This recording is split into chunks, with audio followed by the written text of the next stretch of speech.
Olá, meus caros amigos, aqui quem fala Lucas Alves, começando mais um Papo Sacro Cast.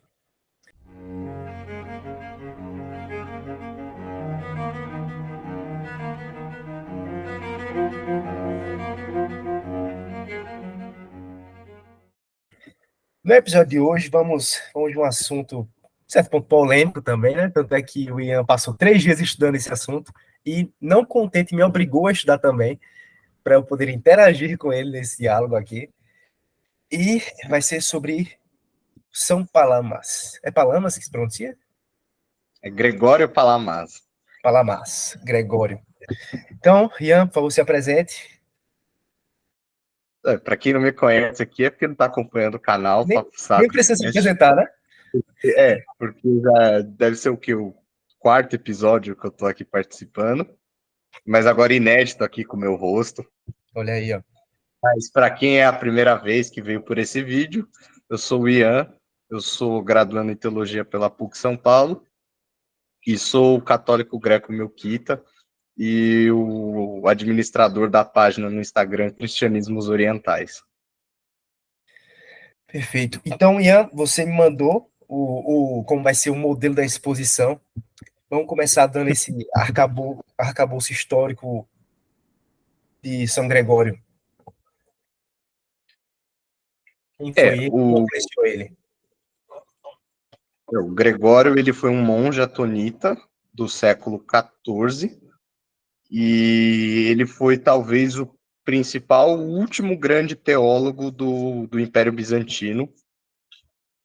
E assim, ele mudou tudo a partir da controvérsia que ele se meteu, porque a partir do dogma da distinção entre a essência e a energia de Deus e a afirmação dogmática factual de que Deus é luz, a ortodoxia teve que literalmente, a partir dessa perspectiva, ela literalmente releu todos os seus dogmas anteriores a partir dessa perspectiva, e ela condicionou a vida da Igreja Ortodoxa pelos séculos seguintes até hoje, né? Então é mais ou menos isso sobre Palamas. Mas claro, né? Essa controvérsia não surgiu do nada, e nem os seus debatedores surgiram do nada, e nem os seus pressupostos surgiram do nada, né? Quando Barlaão enfrentou Palamas no século XIV, tinha todo um escopo traditivo e teológico por trás, que é o que eu vou tentar apresentar nessa primeira parte aqui da nossa conversa, né? Então, o primeiro fato é como eles constroem a teologia, né? A teologia deles segue a metodologia apofática. O que a gente já falou naquele primeiro episódio que eu gravei com você sobre as igrejas orientais, o que era a teologia apofática, por que ela era importante para o Oriente. Aqui eu vou retomar a partir de uma perspectiva mais histórica mesmo.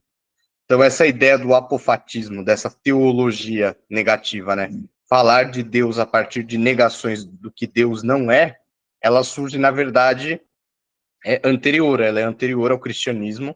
Você vai encontrar isso no platonismo, sobretudo as partes esotéricas do platonismo, que ganham um escopo muito importante no período neoplatônico, mas você já tem um período anterior, ali no médio platonismo. Inclusive, você tem um filósofo teólogo do judaísmo que era apofático, que é o Fílon de Alexandria.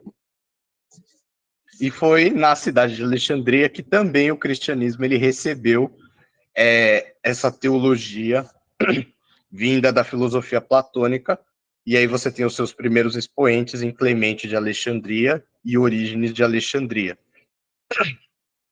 Ali a coisa ainda é muito, como que eu poderia dizer, subdesenvolvida, né? Não tem o escopo que toma forma a partir da doutrina oficial da Igreja Ortodoxa, séculos depois, mas o primeiro grande momento que essa teologia apofática ela é usada para a afirmação do dogma ortodoxo é com os padres capadócios, sobretudo Basílio o Grande e seu amigo Gregório Teólogo, na sua luta contra um heresiarca daquela época, que era um anomeano, que é o Eunômio de Císico, Os anomeanos, eles eram um partido radical do arianismo, do período pós-niceno, e a ideia de eunômio era de que a simplicidade, ele argumentava a partir da simplicidade divina, de que era possível conhecer a Deus, e justamente por isso, conhecendo a essência de Deus, era possível dizer que somente o Pai era Deus. Os capadócios vão contra-argumentar, dizendo que não é possível conhecer a Deus em sua essência, mas através das suas energias. Essa é a primeira vez na história da teologia bizantina onde aparece essa distinção entre essência e energia. E, claro, os capadócios vão usar o apofatismo contra o eunômio, já que ele disse que era possível conhecer a Deus, inclusive depois Máximo Confessor, por exemplo, vai dizer que Eunômio, ele era tão arrogante que ele dizia conhecer a Deus tão plenamente quanto ele conhecia a si mesmo. E então eu gostaria aqui de ler, né, duas citações aqui, uma de Gregório de Nissa, que era irmão de Basílio, e a outra do próprio Basílio, né. A primeira é sobre a questão apofática, né. O Gregório, ele coloca isso no seu tratado sobre a trindade não ser três deuses. Ele diz o seguinte: ao seguir as instruções das Sagradas Escrituras, somos ensinados que a natureza de Deus está além de nomes ou da fala humana. Dizemos que todo nome divino, quer inventado pelo costume humano, quer entregue a nós pela tradição das Escrituras, representa nossas concepções da natureza divina, mas não transmite em si mesmo o sentido dessa natureza. Ou seja, ele está dizendo que a gente nunca vai conhecer Deus tal qual ele é. A gente conhece a partir do que nos foi revelado por ele, né? E que isso seria uma concessão de Deus à nossa linguagem humana. E aqui o Basílio, numa carta que ele escreveu, que é a carta 234, contra Eunômio, ele diz assim: nós, porém, dizemos conhecer nosso Deus a partir de suas energias, mas não nos aventuramos a aproximar-nos de sua essência. Suas energias chegam até nós, mas sua essência permanece inacessível. Com energias, né, energue é a palavra grega para atos ou operações. Então a gente conhece a Deus através das suas ações, e não exatamente através do que ele é em si mesmo, né? É interessante isso, porque a tradição tomista também fala que a gente não pode conhecer Deus diretamente, mas fala que pode indiretamente, por exemplo, assim, pela analogia. Por exemplo, eu sou matéria, Deus, logo, como causa primeira, é imaterial. Os dois reconhecem que não podemos conhecer a essência propriamente de Deus, né? Mas meio que pode conhecer ele pelo agir dele ou pelo que ele não é. Sim. Tu pode explicar, acho que tu vai. O que seria a energia de Deus? O que seria essa ideia de energia? Aqui ainda nesse contexto, elas são as ações de Deus. Nem Gregório Teólogo, apesar de Gregório Teólogo, ele tem uma citação interessante, que ele chama a energia de divina. Uhum. E isso depois vai ser usado na controvérsia como uma justificativa do que significa a energia ser divina. Então, nesse contexto aqui, ainda a gente não pode afirmar que os capadócios estão dizendo que Deus e as energias de Deus são Deus, ainda nesse contexto. Mas a gente vai ver que vai, como eu posso dizer, vai se desenvolver para essa interpretação desse conceito, né? Ele deu uma brecha falando que a energia é divina, né? O Gregório, o teólogo, ele fala que a energia, as ações de Deus são divinas. Uhum. Depois o Palamás vai pegar essa citação e ele vai esboçar isso melhor, né? Entendi. Agora que eu já fiz essa apresentação desse caso do eunômio, né? E dos capadócios, fazendo essa distinção conceitual, porque como é bem dito, né, sobre a teologia bizantina, ela não é uma teologia que inova, mas é uma teologia que sempre repete aquilo que já foi dito. Mas como a gente sabe, né, a ação do tempo impede que permaneça imutável, então sempre tem um salto, mesmo a partir da repetição. E o segundo grande fundamento que a gente tem, ainda nesse período da antiguidade, assim, final do século IV, início do século V, é com as primeiras formas do monasticismo e o padrão do ascetismo cristão, né? Então, dos padres do deserto e a sua grande revolução monástica, a gente tem duas correntes importantes. A primeira é a corrente macariana, que é atribuída aos ensinamentos de Abba Macário o Grande, mas que são de um texto, uma coleção muito importante para a espiritualidade bizantina, que são as 50 homilias espirituais, ou as chamadas macarianas. A gente sabe atualmente que não foram escritas por Macário, mas mesmo assim elas não deixam de ter a sua importância, ainda mais porque elas influenciam muito a mística isicasta, né? E essa corrente, o foco dela era a centralidade do coração. A união com Deus, ela era mediada justamente por essa centralidade do coração, que é uma linguagem mais bíblica, né? A questão dos sentimentos, da comunicação com Deus através do interior do homem, e esse interior, segundo a corrente macariana, seria o coração. E você tem a outra corrente, que é a corrente evagriana, o Evagrio Pôntico, apesar de ter sido condenado como herege por uma diversas séries de questões, ele se torna ainda, ele é considerado o pai dos monges até hoje, porque a teologia espiritual dele é muito importante, e ele vai falar que a centralidade da união com Deus está na mente, mas entenda a mente, a gente traduz como mente, mas o conceito que ele usa é o nous, é um conceito muito próprio da antropologia bizantina. O nous, ele vai além do que é a razão e o intelecto humano. Ele é o que os padres posteriores chamaram de o olho da alma, aquela dimensão no homem da qual é possível a comunicação com a divindade transcendente. Para você não dizer que eu não estudei, que eu não fui atrás, eu vi isso aí sobre o nous. O nous seria, eles fazem a distinção entre o nous e o psique, né? Porque eles falam que o nous é algo muito próprio, seria o espírito, e não pode estar localizado. Eu não sei se falou onde está localizado, mas poderia estar localizado na alma, na mente, no coração. Não é algo tipo como a gente fala intelecto hoje em dia, né? As traduções para o português são horríveis, porque alguns traduzem como mente, alguns traduzem como intelecto, alguns traduzem como espírito, outros traduzem como razão. E no fim, nesse contexto da teologia mística, espiritual, nenhuma dessas traduções seria exatamente adequada, né?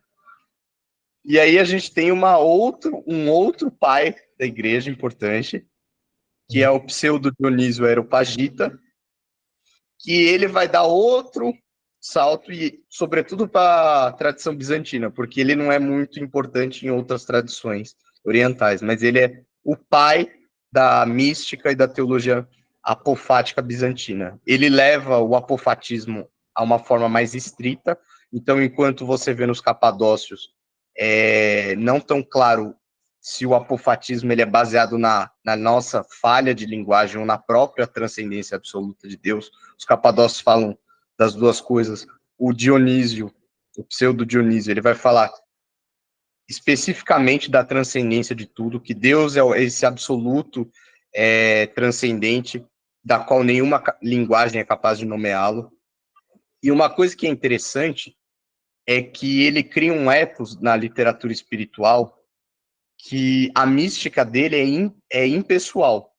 Então, por exemplo, o pessoal que está acostumado com a literatura mística católica romana do século XVI, que sempre tem a participação individual do santo, né?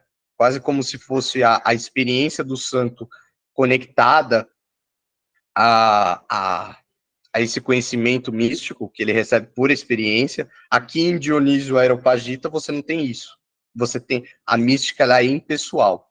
Ela é completamente contemplativa. E nesse quesito, ela é importante porque ela se torna um tipo de sistema aberto para todos. É possível para todos. E aí eu gostaria de ler uma citação da teologia mística dele, no livro 1, que é bem no comecinho, no livro 1, no capítulo 1, que ele diz o seguinte sobre a contemplação. Num exercício diligente da contemplação mística, deixe para trás os sentidos e as operações do intelecto, e todas as coisas sensíveis e intelectuais, e todas as coisas no mundo do ser e do não ser, para que você possa surgir por desconhecer em direção à união. Como tanto quanto é possível com aquele que transcende todo ser e todo conhecimento. Pois pela renúncia incessante e absoluta de si mesmo e de todas as coisas, você pode ser levado ao alto, por meio da pura e total autoabnegação para o resplendor superessencial das trevas divinas. Então aqui ele já começa a dar aquela marca distintiva da teologia bizantina, de que a partir da contemplação você encontra a união com o transcendente absoluto, que vai ser a teoses, né? Que é o conceito de salvação por excelência, elaborado na teologia bizantina, e que ninguém melhor para falar sobre isso do que Máximo Confessor. No século VII ele consegue isso, pela primeira vez ele estrutura essa teologia, você vê essa linguagem de salvação enquanto deificação em autores anteriores, por exemplo, aquele adágio que é atribuído a Atanásio de Alexandria, de que Deus se fez homem para que o homem possa se tornar Deus, mas isso não estava muito bem estruturado. Então, em Máximo Confessor, a gente tem a primeira grande sistematização disso. E para Máximo Confessor, esse é o ponto focal da teologia, da mensagem do Evangelho, que é a verdade imutável da salvação enquanto teoses. Para ele, a encarnação é o ponto ápice, porque Cristo se encarna com o propósito da nossa salvação. E à medida que isso acontece, é uma nova era inaugurada na história da humanidade, que é o início do teandrismo. Não existe mais a diferenciação entre o mundo espiritual e o mundo material. A encarnação quebra isso. A realidade divina, a partir da teoses, da imitação da união total com Cristo, te possibilitaria essa visão completa da realidade. Né? E uma coisa que é importante, Máximo Confessor, ele vai debater sobre a ação da graça, porque somente a graça pode deificar o homem. Somente Deus, que é Deus, sendo Deus em sua essência, em sua natureza, ele pode compartilhar a sua natureza divina para que o homem possa vir a ser Deus por participação. Então, aqui na teologia de Máximo Confessor, a graça, ela é deificante. E se ela é deificante, ela é da natureza divina. Sendo de natureza divina, ela não pode ser criada. Então, ela é incriada, e sendo incriada, ela é parte do próprio Deus. Máximo Confessor, que estava bem familiarizado com a literatura grega antiga, ele tem que responder a questão, porque, para muitos, a teoses, ela parece com o que era a antiga religião grega, a chamada apoteose, de que os heróis se tornavam deuses. E Máximo Confessor deixa isso bem claro, não é isso. Porque somente Deus compartilha a sua natureza. E o homem vai participar dela. E aí ele não participa da essência de Deus, ou seja, ele não vira Deus tal qual ele é. Ele tem a sua natureza deificada, mas ele ainda continua um ser humano, ele não é o criador. Ele é a criatura, ainda que seja uma criatura deificada. Será que a gente poderia fazer um paralelo com a glorificação do corpo humano de Cristo? Não, assim, Máximo Confessor vai ler a vida de Cristo nisso. Para ele é a perspectiva teândrica. Uhum. Então, quando ele assumiu a carne foi deificada, a humanidade foi elevada, a humanidade foi restaurada. Ele continuou sendo humano, a natureza humana continuou sendo humana, mesmo em glória, continuou sendo humana. É por isso que o dogma calcedoniano ele é vital para isso. E Máximo Confessor vai entrar numa disputa teológica, que é a controvérsia monotelita, que vai levar ao sexto concílio ecumênico, né, o terceiro concílio de Constantinopla, que vai ser a ideia de que em Cristo havia uma energia, de novo o conceito de energia, uma energia e uma vontade. Máximo Confessor vai lutar contra isso que ele considera errado, porque justamente se não há distinção entre a energia de Deus e a nossa energia, você ameaça a teoses. A preocupação dele é sempre essa, o foco da teologia de Máximo Confessor é entender a salvação enquanto teoses. Se você diz que não há que em Cristo só existe uma energia e uma vontade, como é que fica a teose? Então, a união com Cristo seria um hibridismo? Seria essa blasfêmia, como ele mesmo coloca, de um homem que se torna Deus? Então, por isso ele luta com tanta veemência em defesa das duas energias, a energia humana e a energia divina, e as duas vontades, a vontade humana e a vontade divina em Cristo. E, claro, esse conceito de energia aqui vai ser também usado posteriormente, mas aqui ele está num contexto cristológico. E uma das grandes vantagens que a gente acabou de conversar, né, é que quando Máximo Confessor fala da energia divina, ele qualifica ela como sendo Deus mesmo. Então, a vontade divina, a ação divina é Deus mesmo. Aqui, você já tem aquela distinção que depois vai ser usada para frente, que a energia de Deus é Deus mesmo. Cara, interessante. Existe, tipo, eu vejo também em confissão, nossos concílios, muitas vezes a palavra essência, substância, seria a mesma coisa, essência e energia? Não são a mesma coisa. A energia, ela é a ação. A essência é aquilo que qualifica o ser tal qual ele é. Tá. É o que distingue todos eles. A ação, existem muitas energias. Então, por exemplo, existe a minha energia, existe a sua. Sim. Porque são as nossas ações. E existe a energia de Deus, que é a ação de Deus. Uhum. A palavra grega, né, energia, é isso, é a ação. A palavra que é usada no dogma niceno é usia, né? Mas quando foi traduzido para o latim, você tem duas palavras em latim para traduzir usia. E que não ficava tão claro, né? Você tem essentia e você tem substantia. É por isso que em português a gente traduz ou por essência ou por substância. Então, minha E dúvida energia... é um apanhado histórico, né? Realmente é uma dúvida que não surgiu do nada aqui na minha cabeça. Faz sentido, né? É. Ok, eu não tô ficando louco. Ok. Agora a gente vai fazer um salto. A gente vai fazer um salto temporal aqui. A gente vai ali mais ou menos por volta do século X para falar do helenismo. Porque, afinal de contas, os bizantinos, por mais que eles se dissessem romanos, eles eram gregos. Então, como os bizantinos se relacionaram com a sua antiga cultura grega? Uma vez que agora eles são completamente cristãos, no caso, cristãos ortodoxos, qual é o papel da filosofia dentro da teologia bizantina? E aí, por volta do século X, quando você tem a ascensão da dinastia macedoniana, que vai reestruturar o império, você vai ter também um novo despertar cultural, porque assim como nações ricas e poderosas, quando elas se tornam ricas e poderosas, elas também têm uma evolução cultural.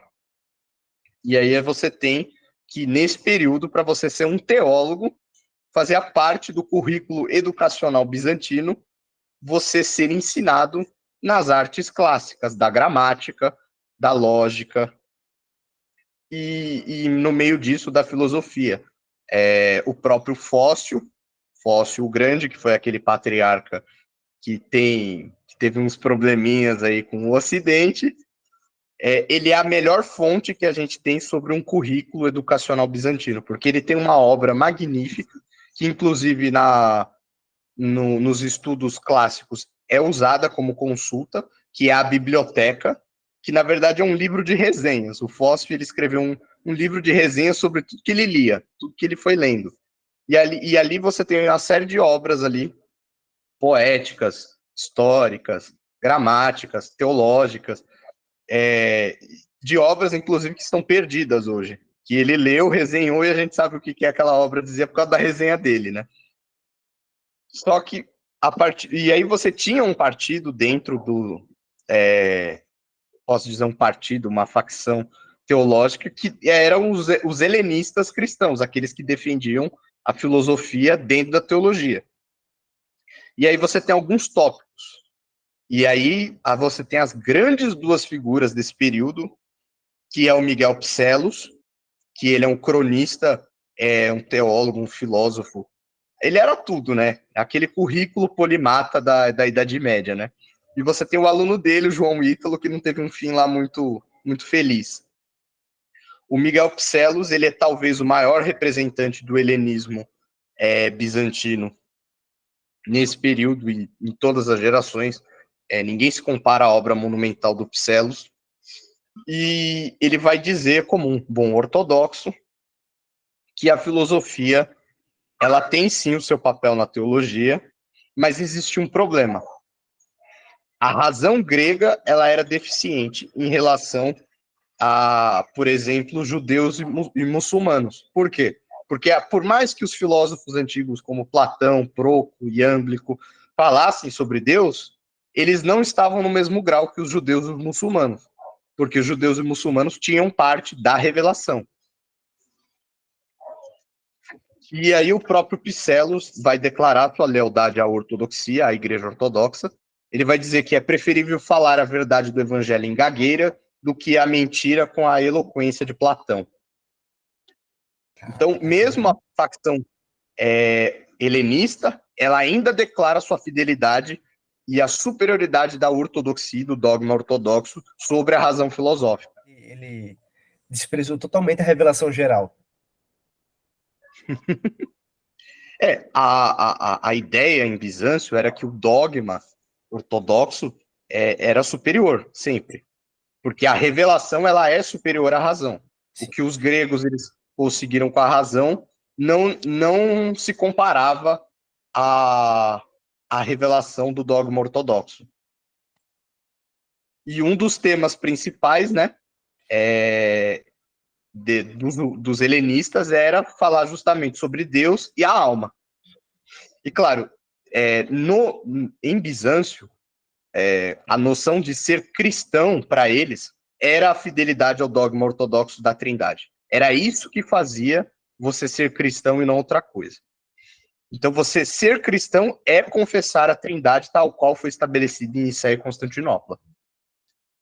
Porque, por exemplo, nos períodos anteriores, e mesmo nesse período, ali no século 8, 9, 10, você teve o confronto,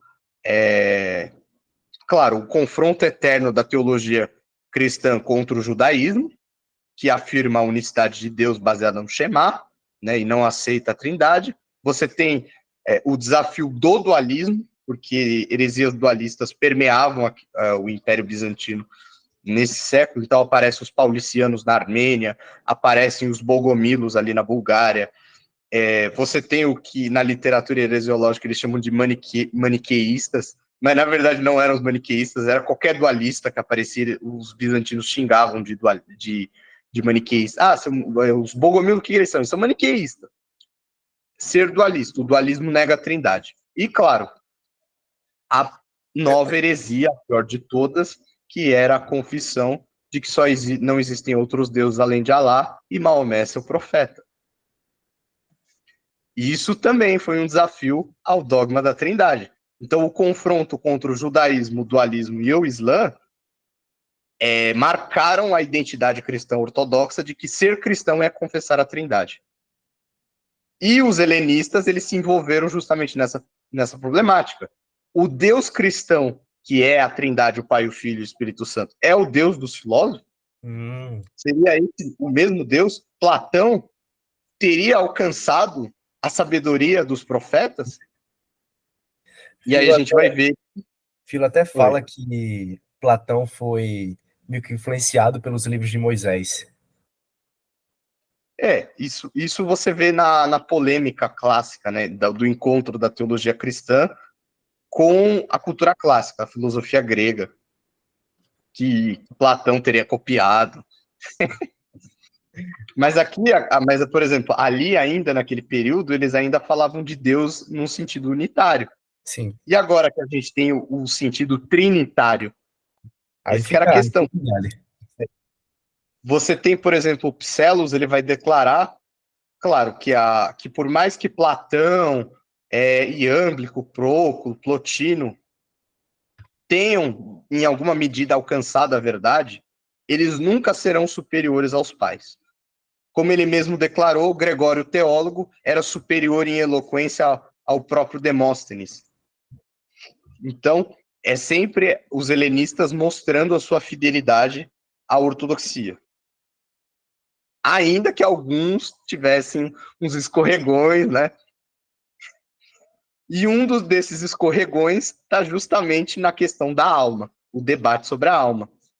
Uma vez que os filósofos antigos ensinaram que a alma ela é de uma outra natureza que a carne, seria a alma, então, ela pré-existente à carne? Já que ela não compartilha da mesma natureza que a carne? O que Gregório o teólogo fala é que a alma e a carne, elas foram criadas por Deus no mesmo instante. Então, elas são contemporâneas. E isso é o dogma ortodoxo.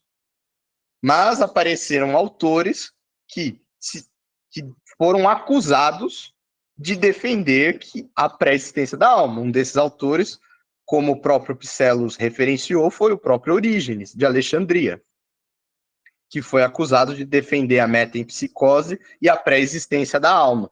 O mesmo vale para Evagrio Pontico, que também foi acusado.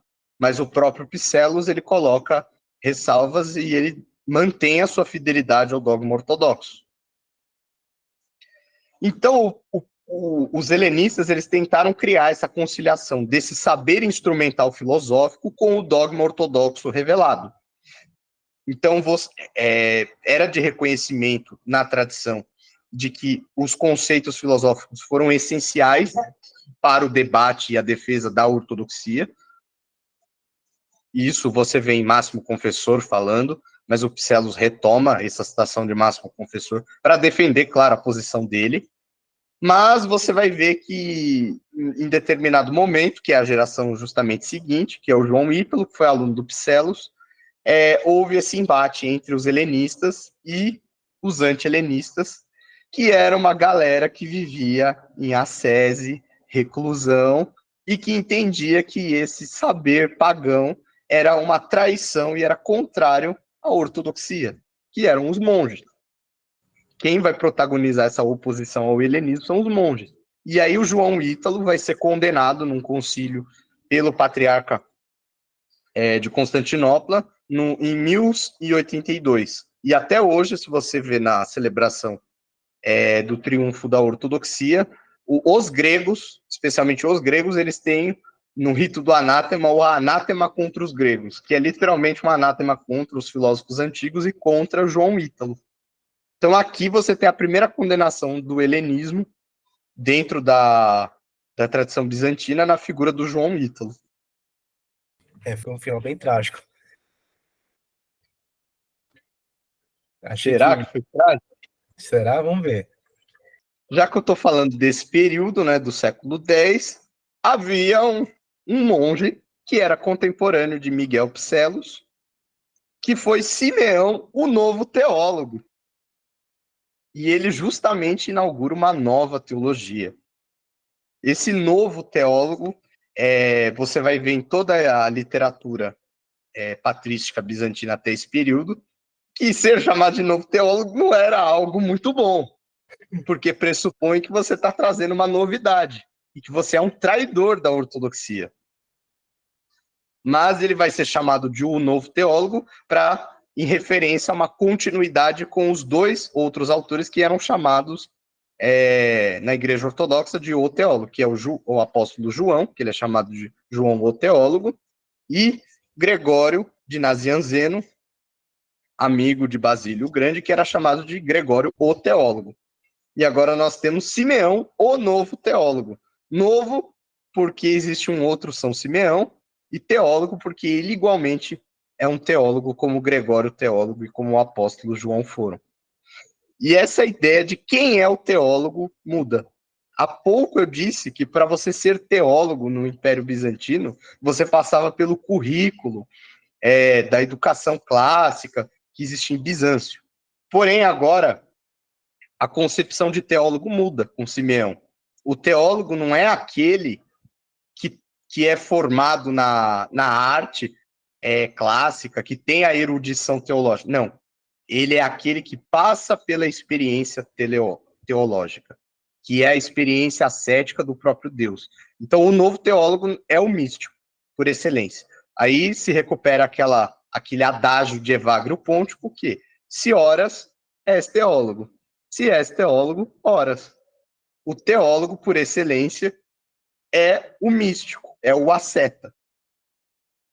E aí Simeão é muito importante, por quê? Porque pela primeira vez na literatura bizantina aparece um teólogo que enfatiza a experiência pessoal. Ele é o primeiro autor a escrever em primeira pessoa, o primeiro místico a escrever em primeira pessoa na literatura grega.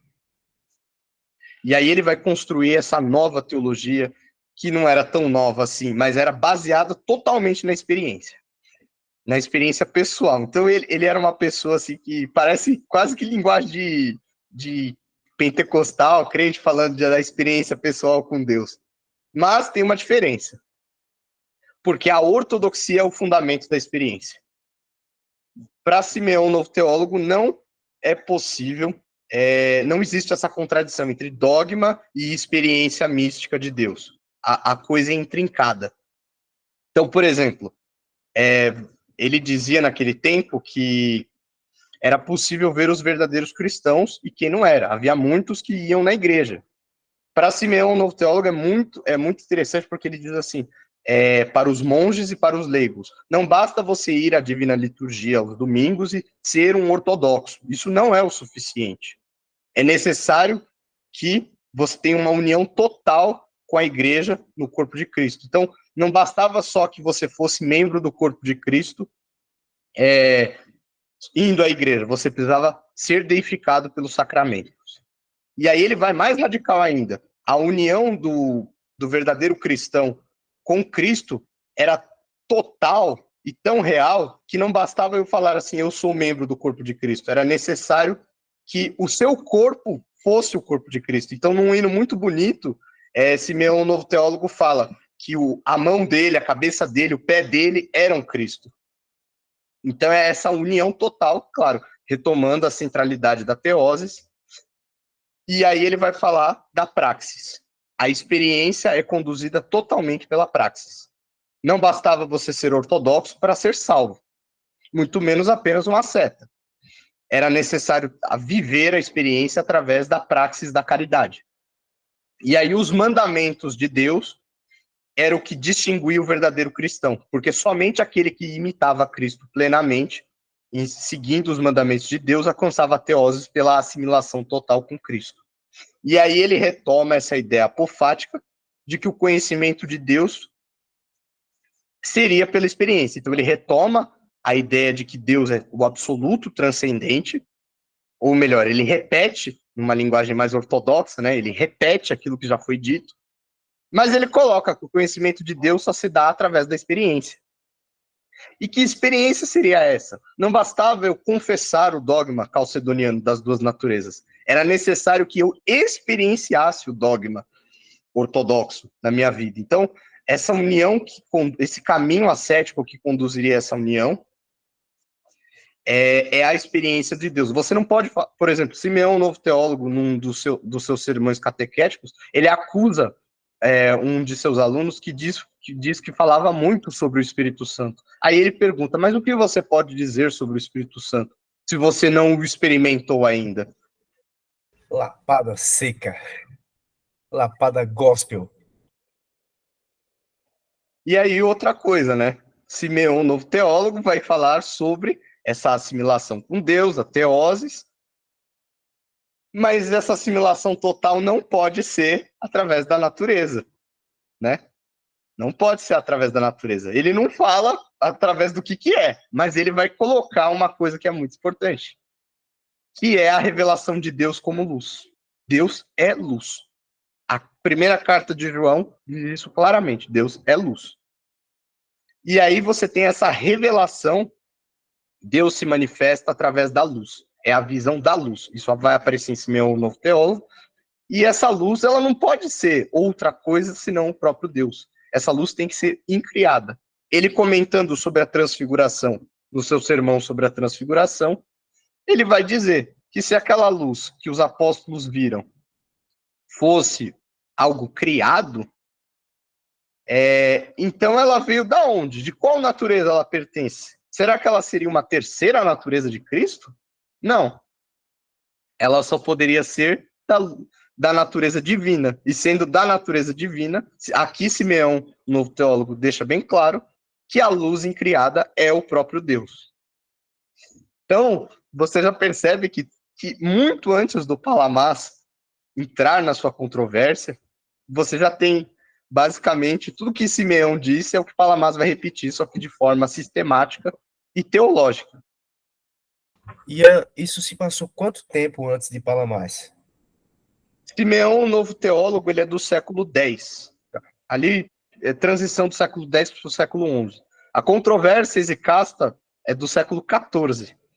300 anos separam Simeão, novo teólogo, de Palamás. E uma coisa que é interessante, a gente sabe que Palamás conhece Simeão, novo teólogo, mas ele não cita o Simeão, novo teólogo, em quase nada. Em quase nada. Eles têm as mesmas ideias, você vê que é a mesma profundidade, é o mesmo ensino, só que o Palamás não faz referências nunca ao Simeão. Então não existe uma relação literária entre Palamás e Simeão, novo teólogo.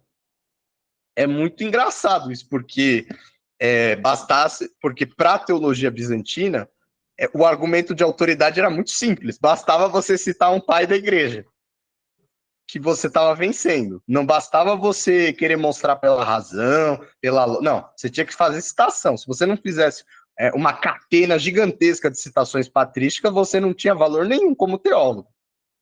E Palamás poderia muito bem ter citado Simeão, um novo teólogo, mas, incrivelmente, ele pouco faz isso, né?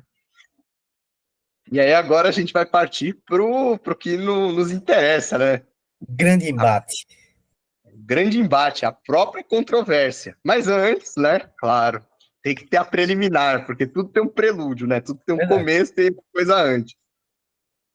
E aí a gente tem que falar, né, do que é o exicasmo, porque até agora eu fiquei falando de pressuposto, e não falei o que é exicasmo, né?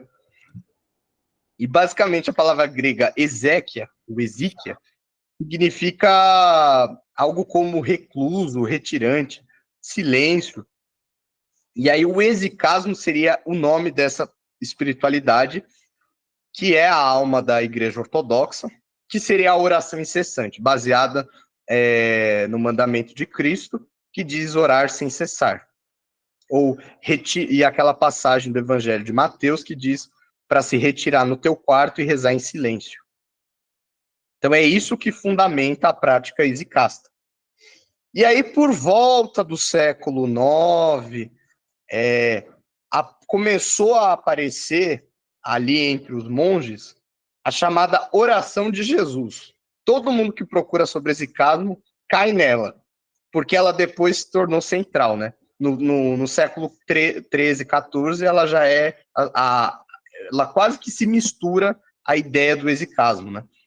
E ela é uma oração pequenininha, né? Que Senhor Jesus Cristo, Filho de Deus, tem piedade de mim que sou pecador. E ela é uma oração que você fica repetindo, porque orar sem cessar, aí você fica repetindo. Só que nesse período, assim, essa oração, o registro mais antigo que a gente tem dela, é lá no século V. Então ela já nasce ali mais ou menos com o ascetismo. O primeiro autor que fala dela é o bispo Diadoco de Foticé, que foi um dos participantes do Concílio de Calcedônia. Você vê ela ser citada, por exemplo, por João Clímaco e por outros autores, Máximo Confessor, mas ela não tinha a centralidade que ela tem com a identificação do exicasmo que ela vai ganhar nesse período. E quem são os responsáveis por fazer essa oração se popularizar? São os chamados padres népticos. E o que é a népsis? A népsis é um conceito grego dentro dessa estrutura ascética proposta pela espiritualidade exicasta, que é a vigilância, a centralidade e o foco. E o que esses padres, chamados népticos, em especial eu separei dois aqui, que é o Nicéforo, o exicasta, e o Gregório Sinaíta, eles começaram a introduzir uma série de técnicas e práticas psicofísicas para se unir à oração. O Nicéforo, o Hesicasta, ele era um católico romano ali no século XIII, mas ele vai para Constantinopla e ele se converte à Igreja Ortodoxa. E lá ele começa a ensinar os monges, por exemplo, que durante a recitação da oração incessante, a oração de Jesus, você tinha que se curvar mais ou menos em prostração até o umbigo. Você tinha que, por exemplo, fazer uma técnica de oração interligada com a sua respiração, e isso muda completamente o exicasmo, porque se você pega assim, a tradição ortodoxa diz claramente que exicasmo é desde os primeiros pais do deserto. Mas se você pega, por exemplo, a Abantão, a Abamacário, a Pacômio, você não vê eles fazendo esse tipo, você vê a espiritualidade deles sendo mais solta, não tem essas regrinhas. E aí, esse é o grande desenvolvimento desses padres népticos. E aí, o Gregório Sinaíta, ele era um monge ambulante, assim, porque, claro, tem todo o contexto das guerras que estavam acontecendo, mas ele sai do mosteiro de Santa Catarina do Sinai, vai para a ilha de Creta, ali ele aprende essas técnicas psicofísicas e a oração de Jesus com o monge Arsênio, e aí ele vai para um mosteiro muito importante para a nossa história, que é o Monte Athos. E lá ele ensina os monges do Monte Athos essas práticas psicofísicas, essas de curvar, de respirar, a oração de Jesus. E é nesse contexto que o Palamás e o Barlaão vão estar inseridos. Alguma dúvida nessa questão? Não, nessa parte eu só sabia o básico da questão da base bíblica, que era orar sem cessar. Então eu peço desculpa, professor Ian, eu falhei no meu estudo. Como um bom exicasta, eu o perdoo. Então vamos falar agora da treta em si, né? A gente já fez aquela apresentação lá no início de quem foi o Palamás, então agora a gente vai fazer a apresentação do seu arqui-inimigo, o Barlaão. O massa é que essa apresentação, essa 1 hora de exposição foi uma apresentação, foi uma introdução ao real problema, a real treta, agora. Não é não? Porque assim, se você não entende todo esse caminho, você não entende por que eles brigaram. Fica perdido. Tipo, parece que tá solto. Falando do Barlaão, o Barlaão ele era calabresa, ou seja, ele veio da Calábria, ele veio da Itália. Aí, claro, existem muitas questões, né? Se ele era ortodoxo ou se ele era católico e depois virou ortodoxo. Mas ele vai para Constantinopla e lá ele vai ver os monges fazendo essas coisas, né? Essas práticas psicofísicas, e ele vai se incomodar com aquilo. Se escandaliza. Mas não foi isso ainda que começou a treta entre os dois. Eu vi que ele era escolástico. Então, isso aí é uma narrativa posterior. Ele não é escolástico. Barlaão, ele foi criado segundo esses padrões da teologia bizantina profissional ali que eu apresentei quando eu falei do helenismo.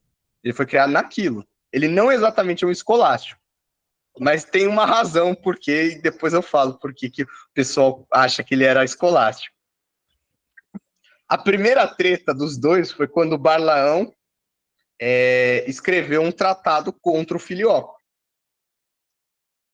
E aí o Palamás leu esse tratado contra o Filioco. E ele achou horrível a argumentação do Barlaão. Ele já discordou ali, porque qual é a conclusão do Barlaão? De que, como Deus... ele é apofático, hein? Tá na categoria da teologia bizantina. Como Deus é incompreensível e inacessível, não dá para você saber se o Espírito Santo procede do Pai. Você não dá para ter certeza, é essa conclusão que ele chega. E aí o Palamás vai lá e fala, não, isso está errado. Os latinos estão errados porque inseriram um filho, mas você está mais errado ainda, porque você é como se fosse um agnóstico. E sim, dá para ter certeza que o Pai procede que o Espírito Santo procede só do Pai. E aí ele escreve esse tratado contra o Balaão, e aí entra em outras coisas, porque aí vem o segundo embate, eles começam a trocar cartas, e aí o embate chega justamente nessa ideia do conhecimento de Deus, porque qual era o erro do Balaão? Se Deus é inacessível, não dá para saber, se o Espírito não dá para ter certeza que o Espírito Santo procedia só do Pai, você tem um problema na teologia apofática. Correto? E aí ele vai dizer, o Balaão, né, nesse embate contra o Palamar sobre a questão do conhecimento de Deus, ele vai chegar a uma conclusão estranha, que na verdade não era estranha, mas que foi considerada errada, que a filosofia e a teologia tinham o mesmo objetivo. A palavra grega que ele usa é skopos. Eles tinham o mesmo objetivo. O que é esse objetivo? A verdade e a compreensão de Deus. E aí ele vai chegar a conclusões do tipo, os filósofos gregos, eles tiveram que trilhar um caminho para chegar à verdade que foi imediata para os apóstolos. E aí ele vai se incomodar, o Palamás não vai gostar disso aí. E nessa questão você vai ter dois tipos de apofatismo, porque a teologia apofática ela tinha dois caminhos.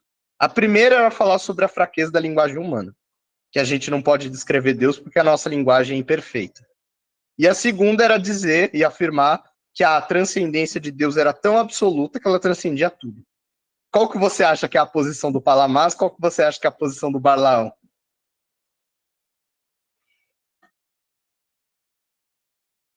Eu não vou ousar arriscar, porque eu sempre erro, mesmo que me pareça muito óbvio, às vezes eu sempre erro, então eu vou ficar aqui.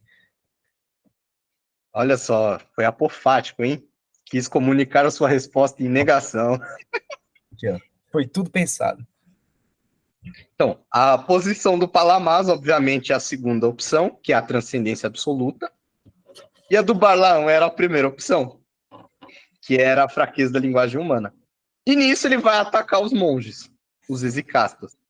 Ele vai ridicularizar os monges e as suas práticas. Ele vai cunhar um nome bem carinhoso, que é onfalopsiroi, que significa aqueles que adoram um umbigo, porque por causa da questão da prostração, né?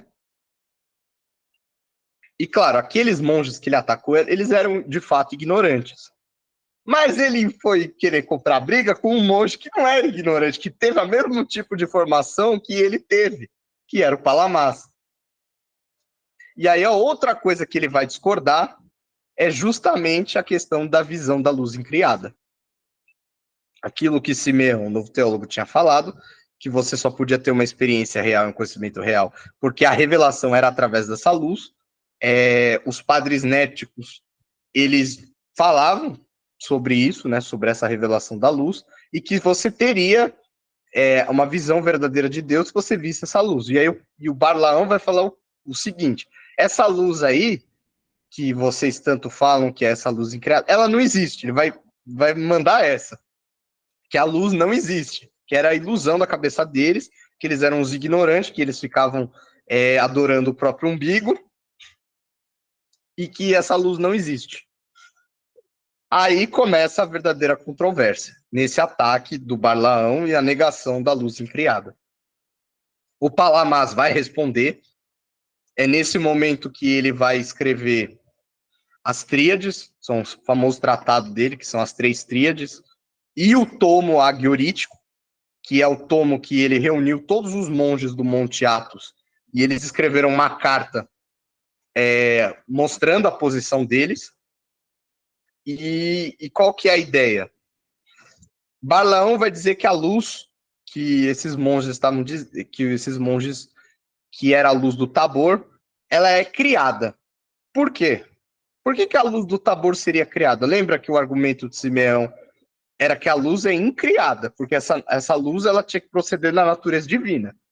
Mas o Balaão vai dizer, a luz é criada. Por quê?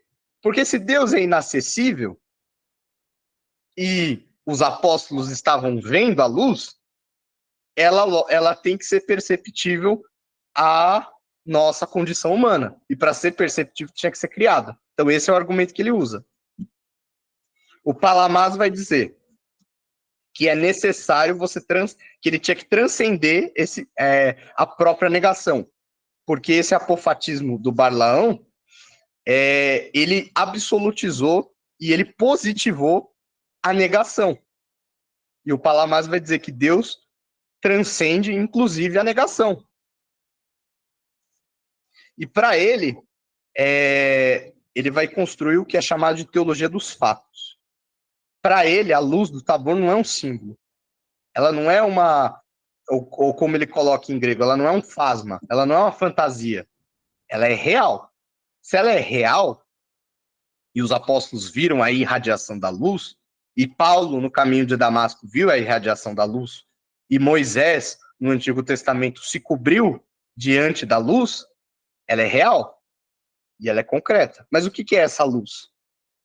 Para ele defender aquilo que Simeão, novo teólogo, já disse, que a luz era incriada porque ela era Deus mesmo, ele vai pegar aquela distinção entre a essência e a energia de Deus para poder explicar como que a luz é Deus, mas ela não é hipostaticamente Deus, mas ela não é a essência de Deus, porque os apóstolos não viram a essência de Deus, mas ela é Deus. Os apóstolos entenderam que ali no Tabor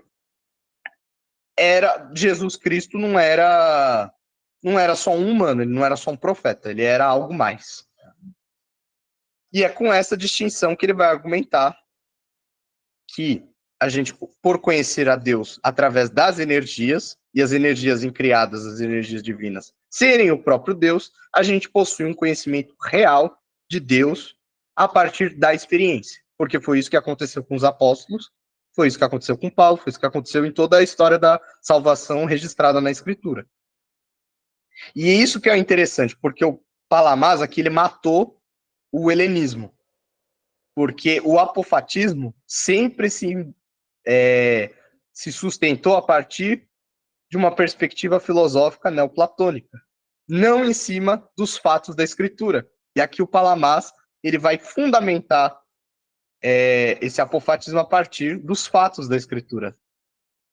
Claro, quando eu falo teologia dos fatos, não é que ele era um fundamentalista, literalista, que ele achava que tudo que estava lá é assim e pronto. Claro, ele respeita, ele sabe que existem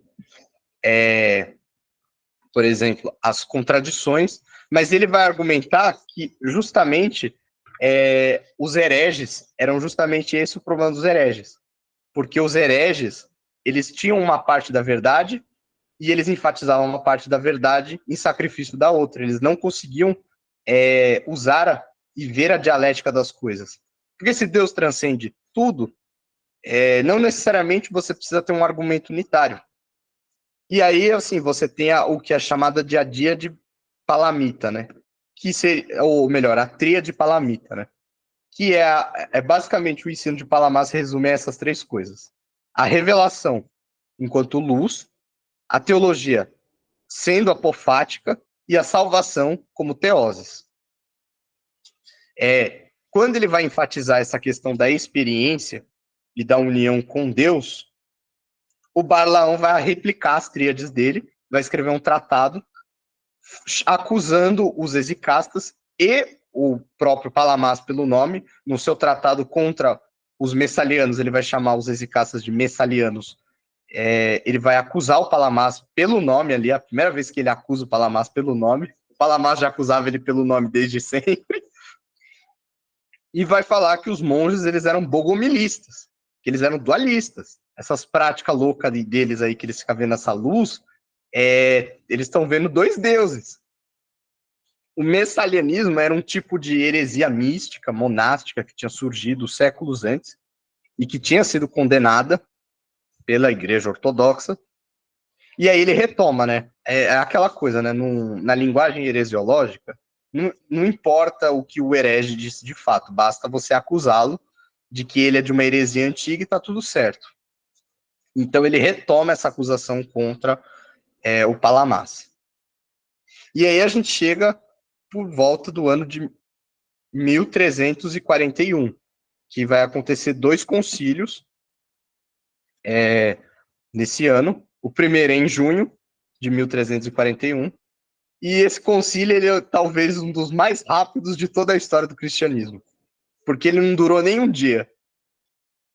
O Balaão foi condenado, o imperador Andrônico III era o protetor do Balaão, né? A corte estava a favor do Balaão, a corte não gostava muito dos monges zicastas. Sem o imperador, o Balaão, ele vê que ele não tem jeito, então ele foge, ele vai para a Itália, e lá ele se converte ao catolicismo romano. E é daí que vem aquele mito de que ele era um escolástico, que ele era treinado na teologia católica, porque no final da sua vida, depois de ser condenado, ele se torna católico romano. Ele viu que dentro do Império Bizantino ele não ia ter apoio, e aí ele foge. Infiltrado, era um infiltrado. É. Eu tinha visto que, eu não sei se era necessariamente ele, mas estava uma onda de latinização na igreja ortodoxa.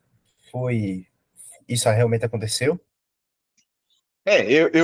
Nesse período, os otomanos estão, assim, não dá para a gente pegar, né, infelizmente, não dá para eu conseguir falar de tudo, mas assim, nesse período, quando tiver referências políticas relevantes à controvérsia, eu as mencionarei, e uma delas é essa.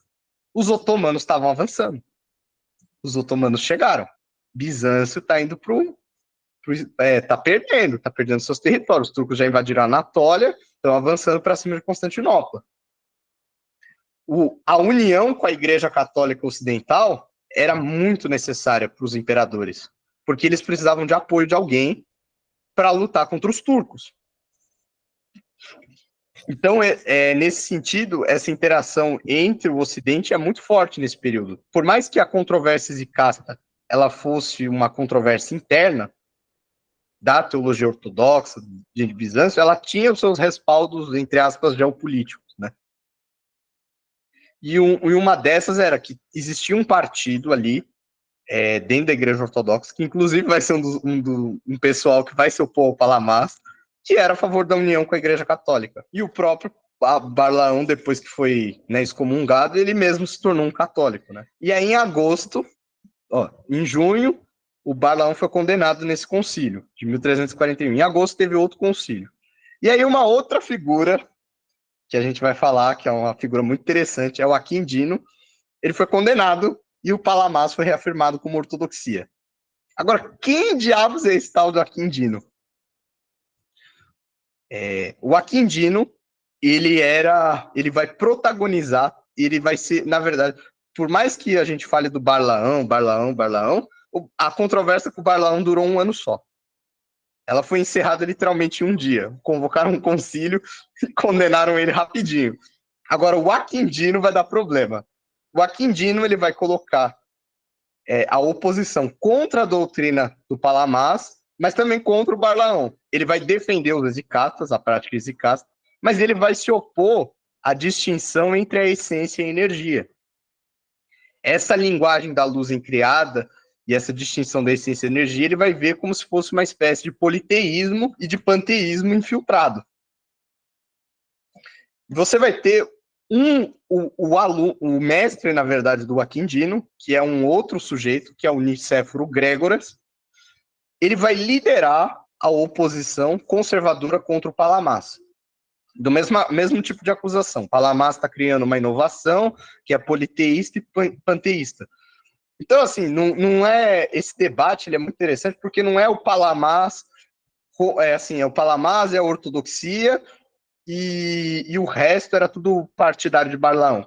Não, são várias facções lutando pelo aquilo que eles consideram ortodoxos, e o Palamás vai triunfar nesse sentido. E aí a principal oposição dele nesse período é o Aquindino. E aí você vai ter outra figura também de oposição, que é o Manuel Calecas. Ele foi um antipalamita, e ele era a favor da união entre as igrejas romana e ortodoxa, justamente contra o avanço otomano. E um dos parentes do Manuel Calecas foi feito patriarca de Constantinopla, que é o João XIV Calecas. E ele vai dar o apoio a quem? Ao Aquindino. E aí o jogo mudou. Se o Palamás tinha vencido no primeiro estágio da controvérsia, Agora o jogo mudou. Em 1342, o Palamás é preso, ele vai preso, e ele é obrigado a se retratar. E aí o Aquindino é consagrado bispo pelo João XIV Calecas, e ele se torna o bispo da corte. E isso se passa em quanto tempo depois da vitória de Palamás com Barlaão? Olha, a vitória dele foi em junho de 1341. Passou um ano e ele foi preso, Palamás foi preso.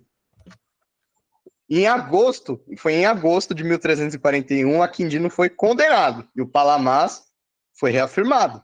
Mas aí no ano seguinte, o Aquindino foi consagrado bispo da corte. O inimigo dele, que era parente do Manuel Calecas, virou o patriarca de Constantinopla. Então, assim, foi um revés muito rápido. E aí, em 1344, você tem um novo concílio. E esse concílio faz o quê? Excomunga o Palamás e o aluno dele, o Isidoro Búquiras.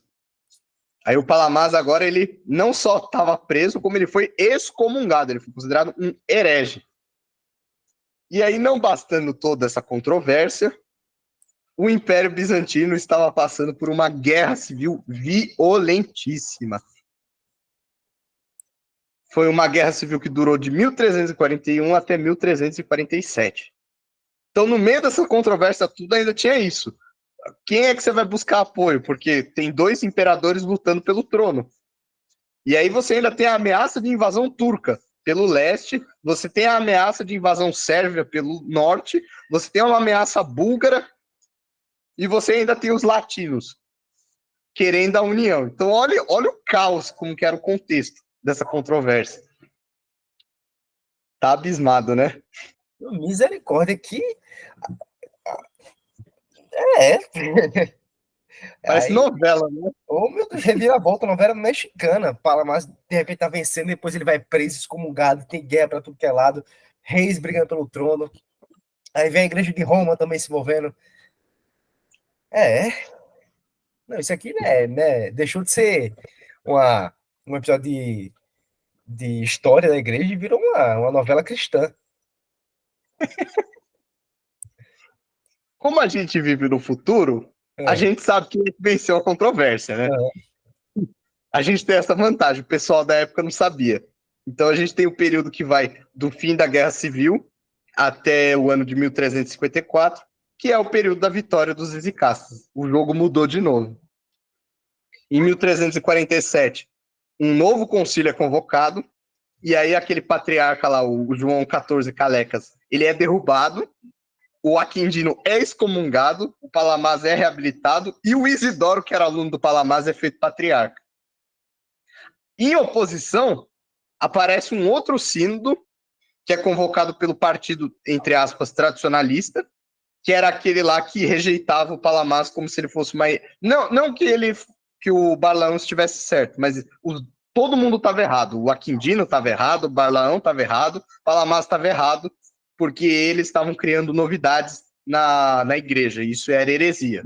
Na linguagem ortodoxa bizantina, novidade e heresia são sinônimos. Só que o Palamás se dá bem, porque a sorte dele, o imperador que era aluno dele, amigo dele, vence, que é o João VI Cantacuzeno. Ele se torna imperador e aí ele entra em Constantinopla e dá cabo desse sino do rival desse partido conservador.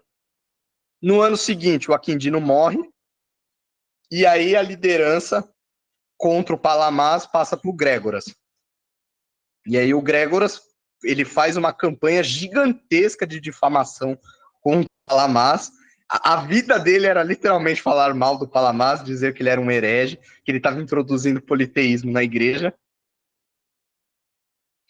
E no ano seguinte, o aluno do Palamás morre também, que é o Isidoro, que era o patriarca, e aí é eleito um novo patriarca, que é o Calixto. O Calixto, ele foi aluno do Gregório Sinaíta. Ele não era aluno do Palamás, ele era aliado do Palamás, mas ele foi aluno do Gregório Sinaíta.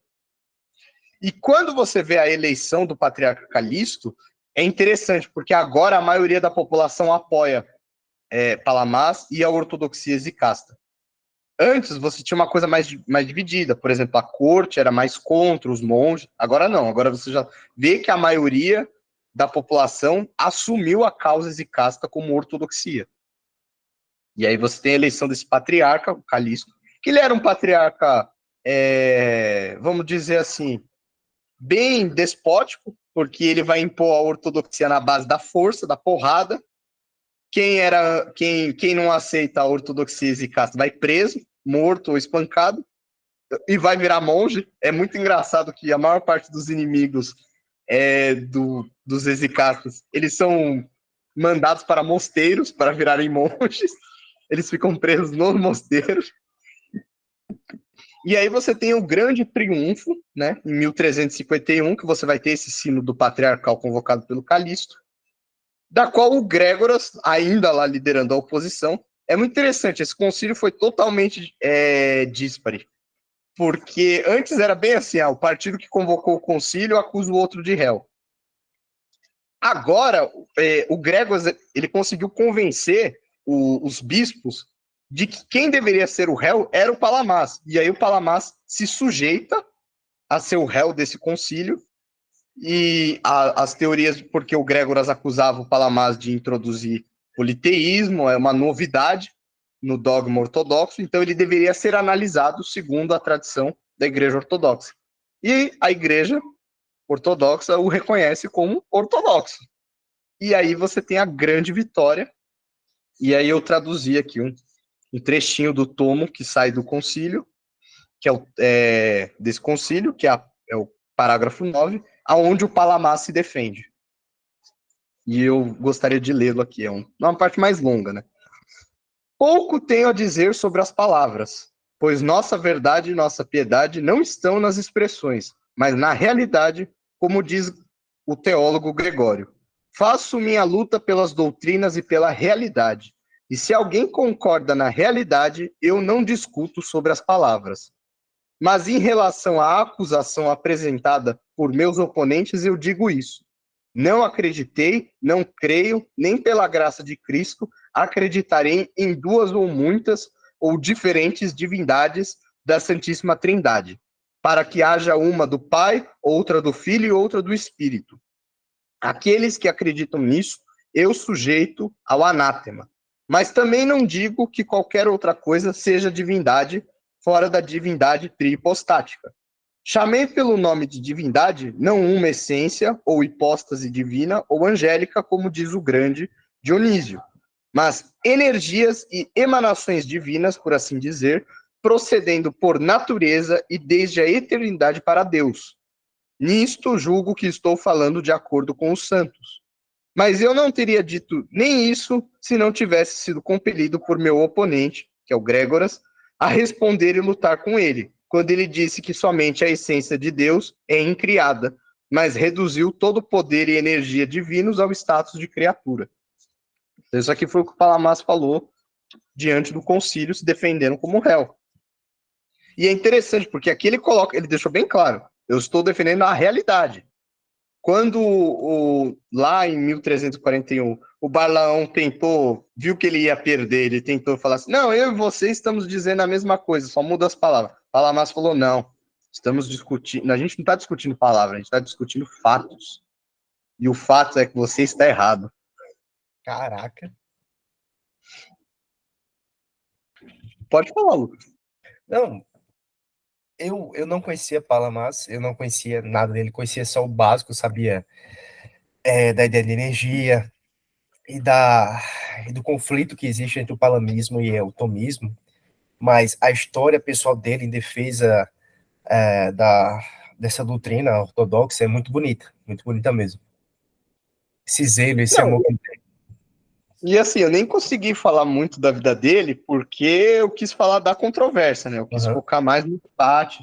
Mas assim, tem um momento da vida dele que ele também vai ser sagrado bispo, né? Naquele momento de virada, ele vira arcebispo de Tessalônica. Uma das várias viradas da vida dele, né? E tem um momento que ele é capturado pelos turcos. Ele se torna prisioneiro dos turcos. Não vou nem me surpreender, viu? Tinha que acontecer alguma reviravolta dessa na história. Esse momento da vida dele que ele é preso pelos turcos ele fala, né,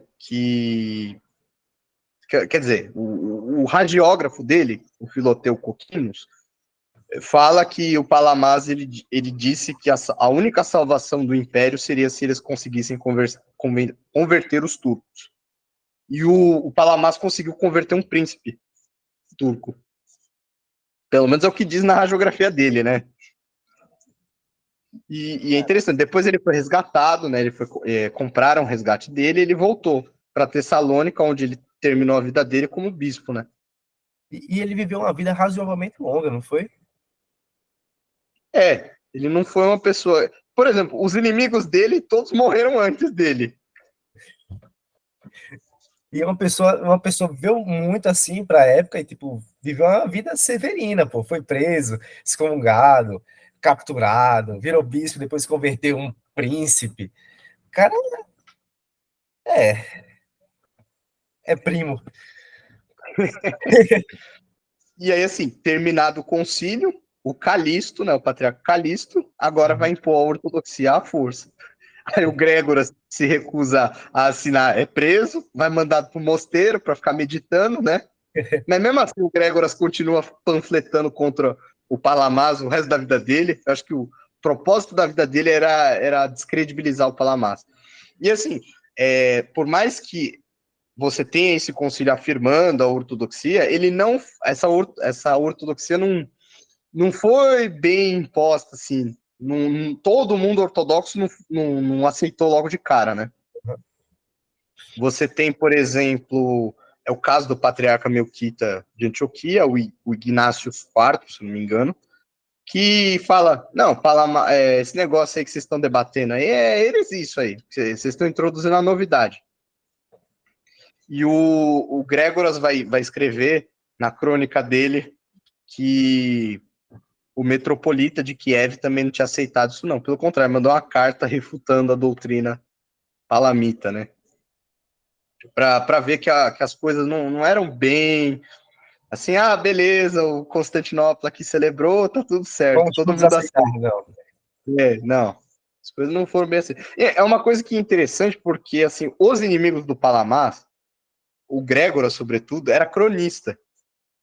Então, assim, ele escreve uma história a grande obra dele é a história do Império Romano, na qual ele passa a maior parte do tempo dos volumes falando sobre a controvérsia.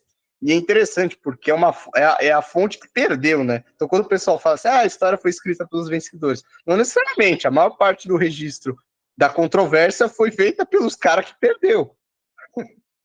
E aí agora a gente chega mais ou menos para o final da controvérsia, né? E 3 anos depois do concílio, o imperador João VI Cantacuzeno, que era o imperador Exicasta lá, o apoiador do Palamás, ele é derrubado, e aí ascende ao trono a última dinastia bizantina, que é a dinastia paleóloga, e ali, assim, os imperadores já vão confirmar a ortodoxia exicasta, e você vê ali que já a oposição não tem força nenhuma, não existe mais quase oposição, dentro do império, claro. Mas ainda tem duas figurinhas, né, que vão se opor à ortodoxia exicasta, que são os irmãos Quidones, que é o Demétrio e o Prócoro. Eles eram ligados ao governo. E por que eles vão se opor?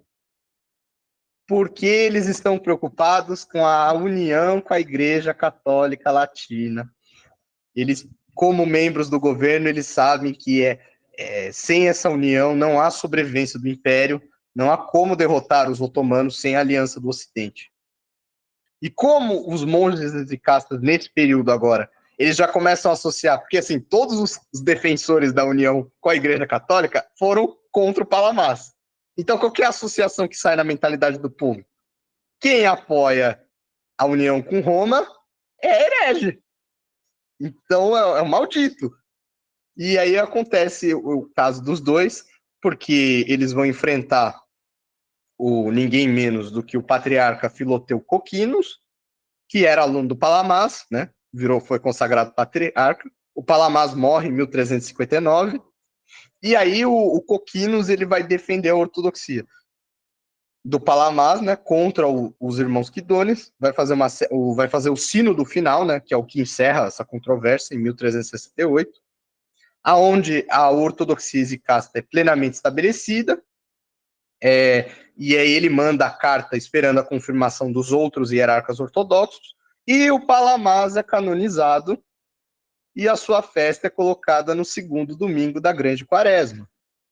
O Coquinos foi quem escreveu a hagiografia do Palamás, foi ele que escreveu os ofícios que a gente canta até hoje, o tropário, o contáquio, para a festa do Palamás, e ele colocou a festa do Palamás como santo, não é numa data à toa, é no segundo domingo da Grande Quaresma. Por quê? O primeiro domingo da Grande Quaresma se celebra o triunfo da ortodoxia, quando, em 843, a controvérsia iconoclasta chegou ao fim e a ortodoxia triunfou sobre a heresia iconoclasta. E o que você vê de semelhança entre esses dois eventos? O Palamás ele é considerado uma extensão, a festa de São Gregório Palamás no segundo domingo é como se fosse uma extensão do triunfo da ortodoxia. E aí você vê coisas semelhantes. Quem defendeu a ortodoxia durante a controvérsia iconoclasta foram os monges.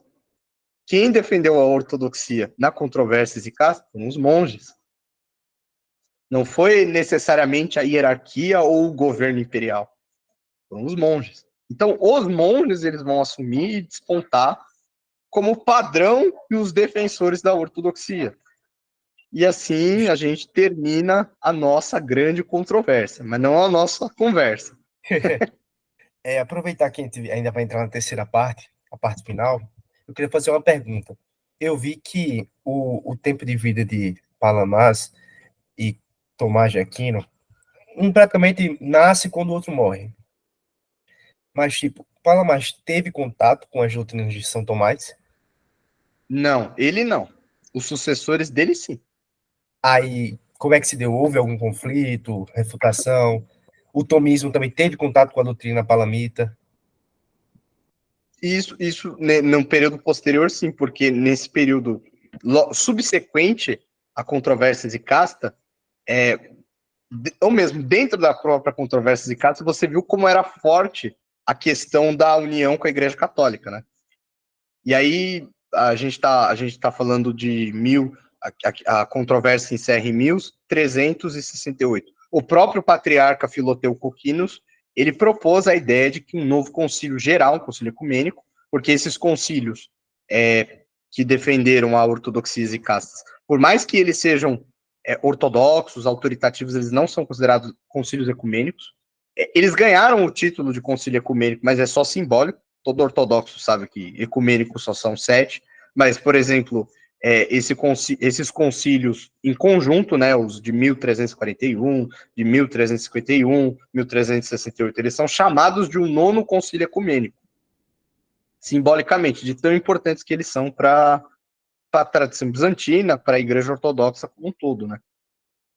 E a gente está às vésperas da união de Florença, o Concílio de Florença, que vai acontecer ali por volta de 1439.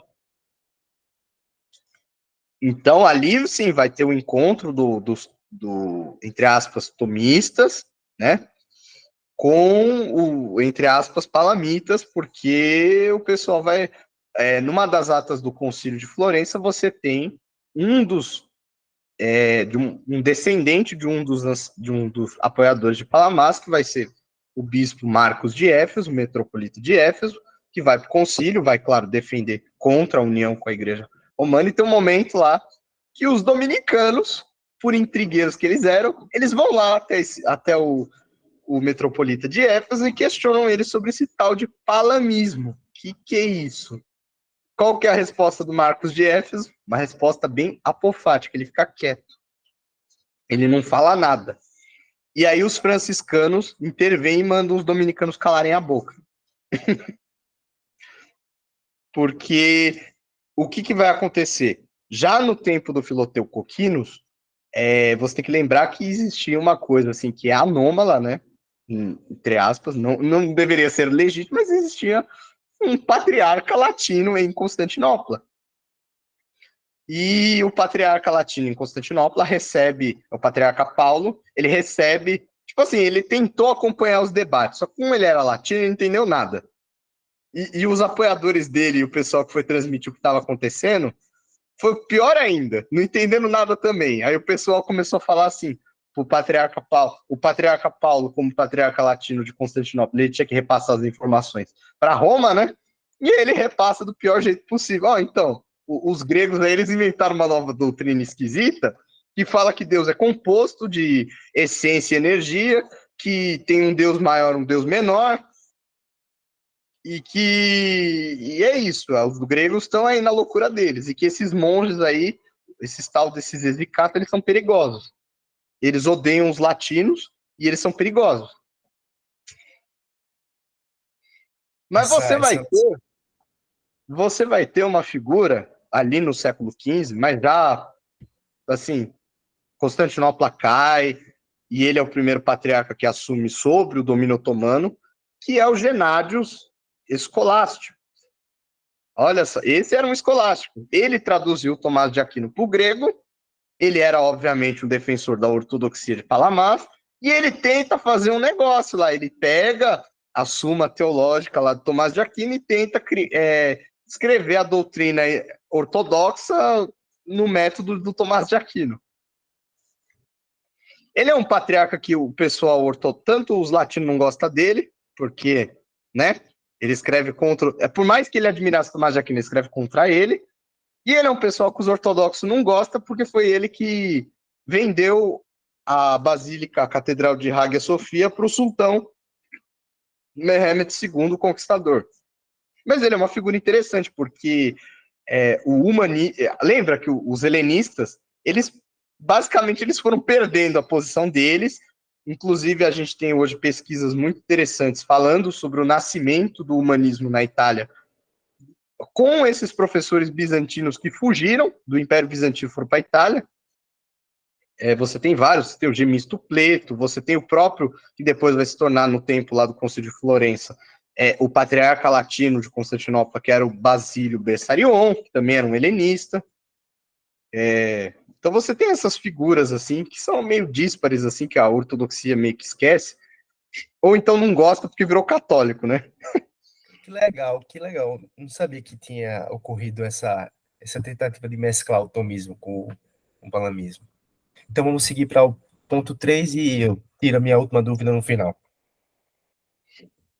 Então vamos falar do legado, né, para a Igreja Ortodoxa, do exicasmo. Primeiro, o exicasmo, ele literalmente definiu o futuro da Igreja Ortodoxa, porque o Império Bizantino estava sendo destruído, estava caindo, assim, o fim dele era inevitável.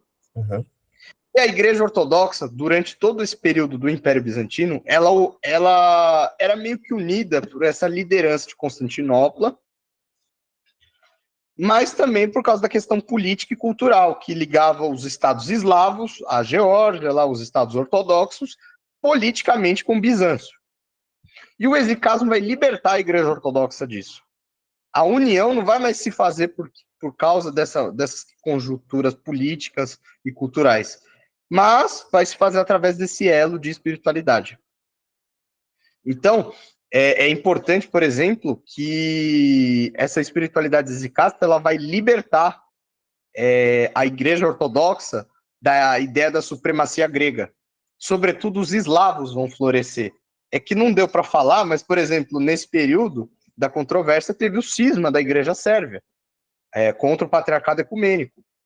O grande imperador sérvio, aí ó, já está até assumindo o título de imperador, né? Ao invés de ser um czar, ele estava assumindo já o título de imperador. O Stefan IV do San, ele vai proclamar a autocefalia da Igreja Sérvia, vai proclamar um patriarcado sérvio na cidade de Pec, e aí o patriarcado ecumênico vai falar, opa, como assim? Autocéfalo e ainda patriarca? Não, pera lá.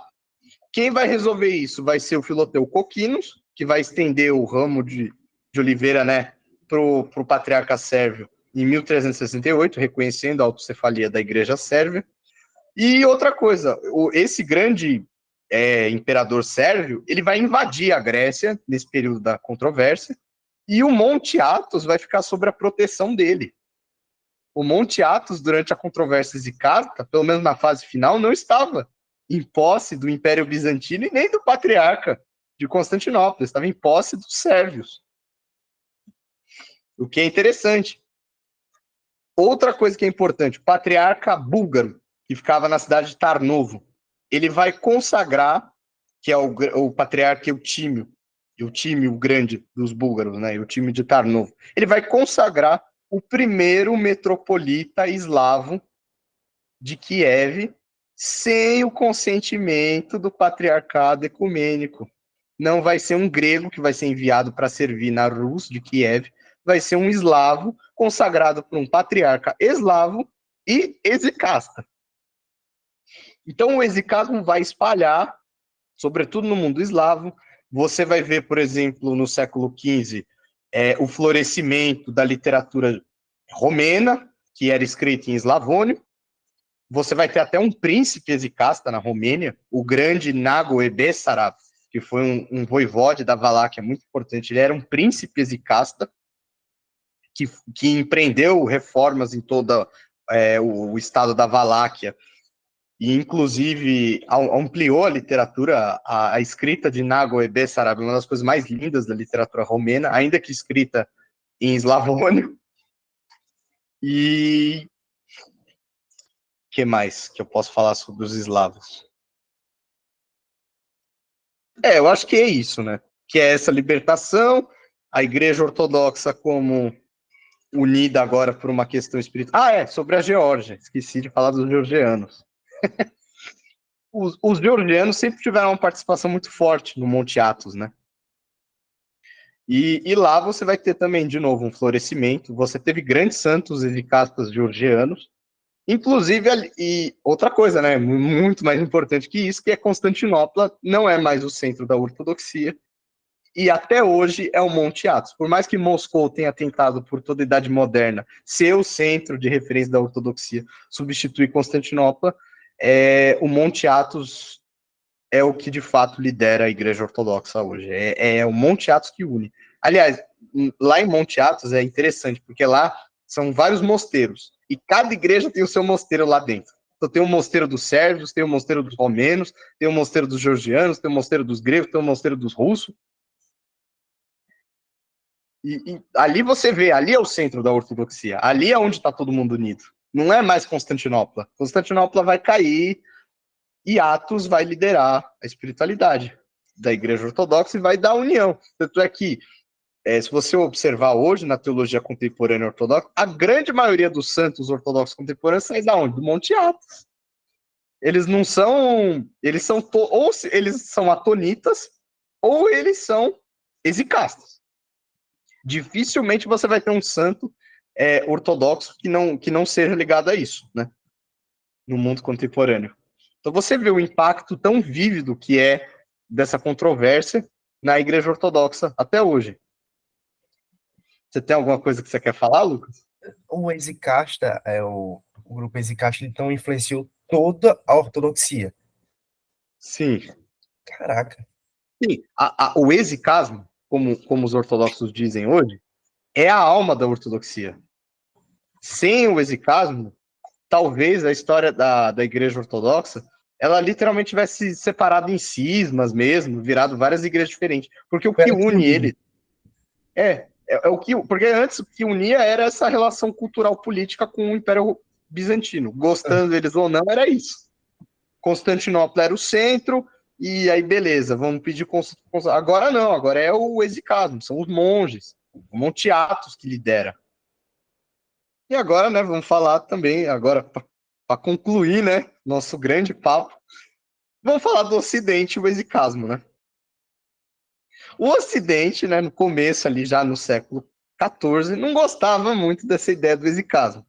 Primeiro porque para os ocidentais, os latinos, parecia que o exicasmo era anti-intelectualista, e eles os exicastas, obviamente, eram contra a união com a Igreja Católica no Ocidente. E aí você vai ver toda uma literatura que olha para o exicasmo como se fosse... que hoje só sobrevive em círculo tradicionalista, que fala bobagem. que fica falando que exicasmo é gnose, que é essas coisas, né? Politeísmo. Politeísmo, panteísmo, tudo que já fala, tudo que os inimigos dos exicastas falaram, o pessoal replica. E aí, agora que eu vou falar, tem dois mitos que são importantes que foram construídos, que é a ideia de que os exicastas, foi um triunfo contra o escolasticismo, que Balaão era um escolástico, que a ortodoxia rejeitou o escolasticismo, e a outra ideia que é um mito criado por um ocidental bem específico, que foi o historiador e bizantinófilo Martin Jürgen, que era um apologista católico romano do século XIX. Ele criou essa ideia de palamismo, porque não existe palamismo. Uhum. Existe o exicasmo, e a teologia de Palamas está alinhada a isso.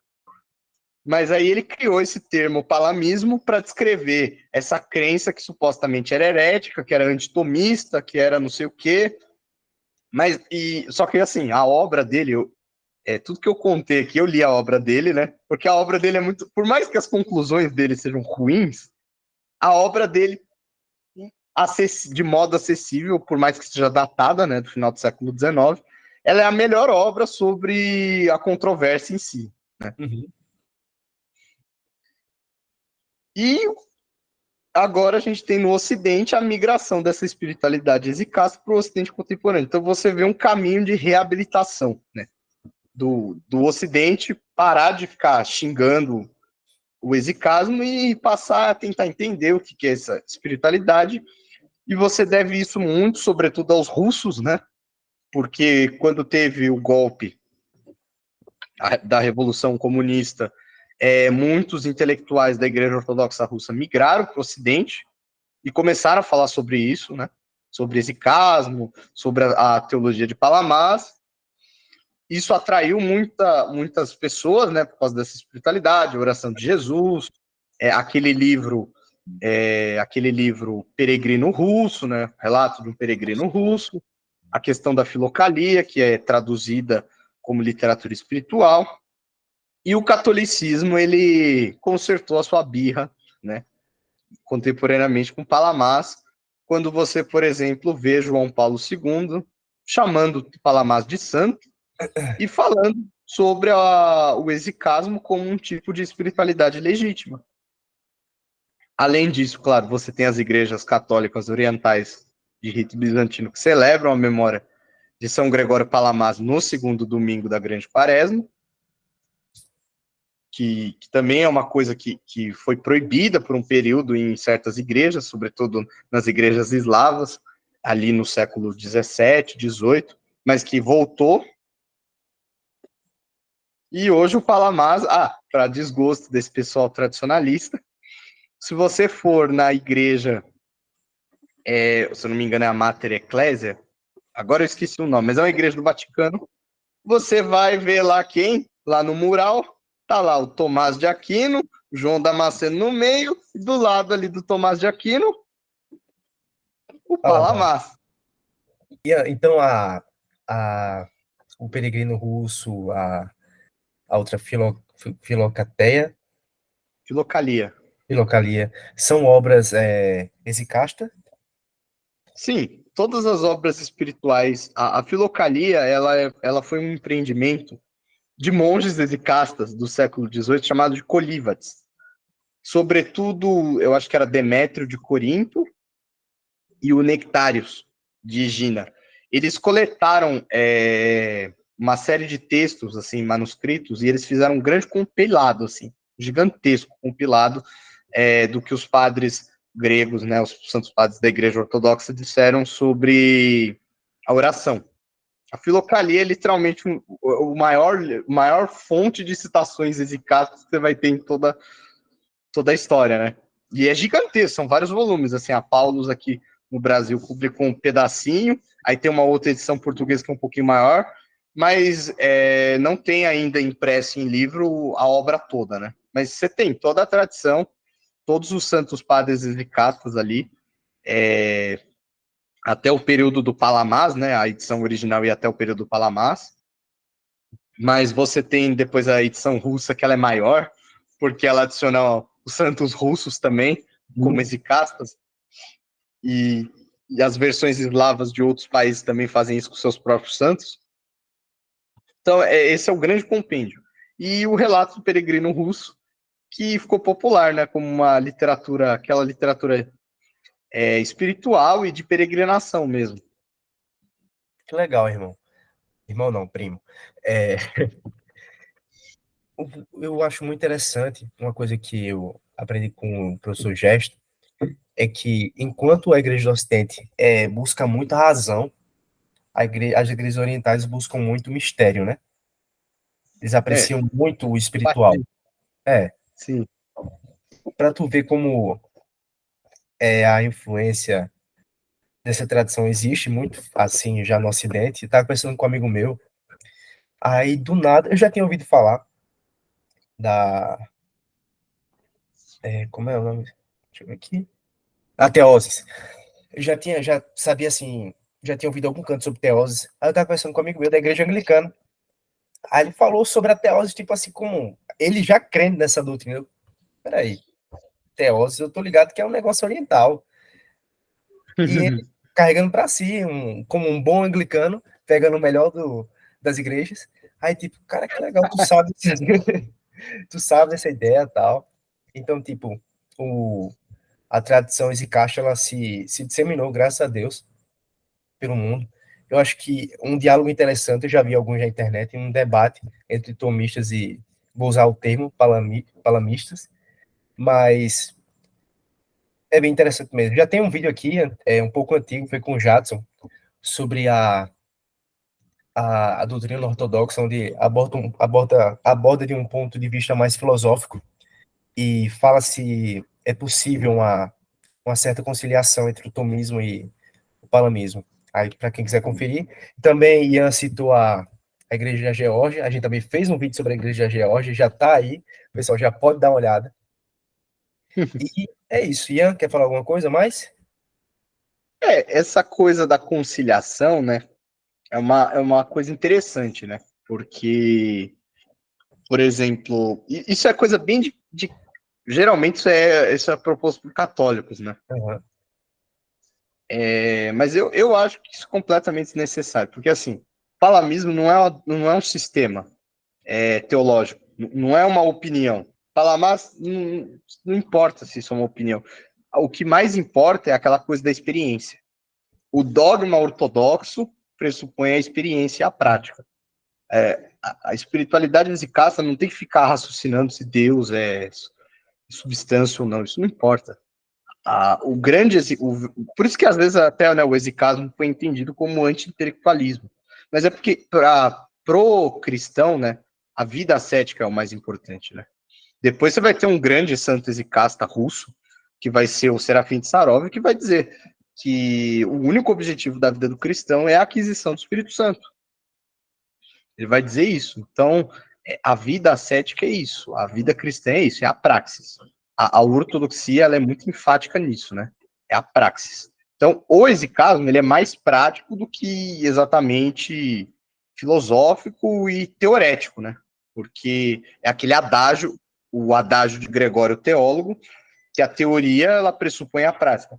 Mas teoria, claro, no entendimento de Gregório Teólogo, é contemplação. Não é teoria ficar pensando, ideias, não, é contemplação. A contemplação sempre pressupõe a prática. Então, eu acho que eu, na minha opinião, como católico melquita, sou fervoroso defensor de Palamás, eu acho que é desnecessário esse tipo de conciliação, até porque a teologia apofática, a teologia do Palamás é apofática. Então, se você vem com a sua linguagem tomista, ou você quer usar a linguagem do próprio Palamás, lembra que ele mesmo falou que Deus transcende isso. Então, para mim, a gente fica com o mistério e a prática, a contemplação prática. Perfeito. E uma coisa que você falou que é interessante é bem isso, né? Você vê as pessoas hoje, tipo, elas não são ortodoxas e também não são necessariamente católicas orientais de rito bizantino. Mas elas falam de teose. Você vê nas igrejas o pessoal falando da teose, você vê o pessoal falando da oração de Jesus, você vê gente comprando ícone, comprando cordão de oração. É uma coisa que se espalhou. por mais que, claro, os ortodoxos achem que isso é errado, porque, né, a teologia deles é bem clara, né? O dogma ortodoxo pressupõe a experiência. Você vê que esse tipo de mística, ela transcende as barreiras eclesiásticas que o dogma ortodoxo põe, né? E outra, eu conheço um evangélico palamista. Ai, meu Deus. Pessoal, só explicando uma coisa. Eu tô aqui tocando o tempo todo no meu olho, eu não tô chorando não com a exposição. É porque eu tô um pouco resfriado. Aí eu tô o tempo todo limpando meu olho que tá lacrimejando. Aí quando eu desliguei, acho que nem apareceu a minha câmera, é porque eu tava suando meu nariz. Mas, mas é isso. Perfeito, Ian. Acho que foi uma exposição bem exaustiva sobre Palamás. E eu amei conhecer mais a história dele.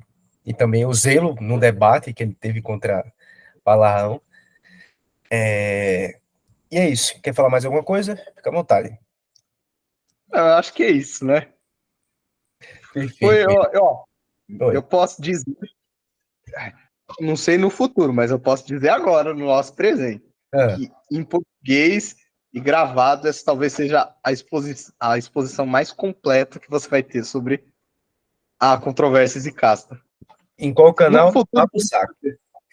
é, A gente vai ser o no começo, pô. Essa é a futuro, quem questão. sabe alguém não se anima para estudar mais, se Exatamente. especializar e fazer uma coisa muito mais completa, né?